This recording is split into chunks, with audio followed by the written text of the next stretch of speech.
Ассалаумағалейкум достар, сіздермен бірге қазақ тіліндегі спорт жайлы YouTube арна ERA-X. Видео ұнаса видеоға лайк басып арнаға тіркеліп қойыңыздар, ал біз бастаймыз.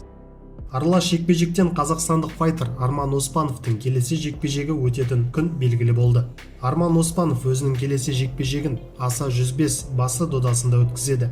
Турнир аса вице-президенті Асланбек Бадаевтың айтуынша 6 наурызда Қазақстанда өтеді. Оспанов үшін бұл жекпе-жек аса ұйымымен жасалған келісім-шарт бойынша соңғы болады делінген Инстаграмдағы жазбада. Еске сала кетейік, өткен жылдың үздік нокауттарының қатарына Арман Оспановтың жарқын жеңісі де кірген еді. Осы жылдың сәуір айында Оспанов аса 95 турнирінде неміс спортшысы Лом Али Эскиевті әдемі құлатты.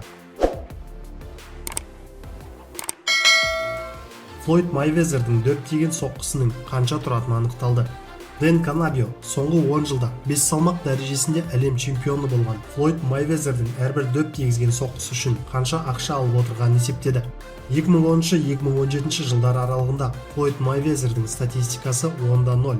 Канабионың мәліметінше, осы жекпе-жектерде Майвезер 4270 соққы жұмсаған, оның 1830 үшін дөп тигізген. Сарапшының есебі бойынша Флойд осы жекпе-жектерден $915 миллион табыс тапқан. Бұл дегеніміз әрбір дәл соққы үшін 490-да $2000 алып отырған. Әртүрлі бақ өкілдерінің мәліметінше, Флойд Майвезердің жағдайы $560 миллион миллиард долларға дейін. Таяуда Forbes басылымы соңғы 10 жылдықтағы ең бай спортшы деп атады. Деонтей Уилдерден қорықпаймын, бұл нағыз чемпиондар жекпе-жегі болады, деді Энтони Джошуа. Супер ауыр салмақта WBA, WBO және IBF тұжырымы бойынша әлем чемпионы Энтони Джошуа осы салмақта WBC чемпионы Деонтей Уилдермен өтуі мүмкін жекпе-жек жайлы пікір білдірді. Уилдер мені 7-ші раундта нокаутқа түсіре алмас. Мен шаршаланға, оны нокаутқа түсіру үшін шығар едім. Бұл нағыз чемпиондар жекпе-жегі болады. Менімен жұдырықтасуға шыққанда оған ыңғайсыз жағдай тудыратыным анық.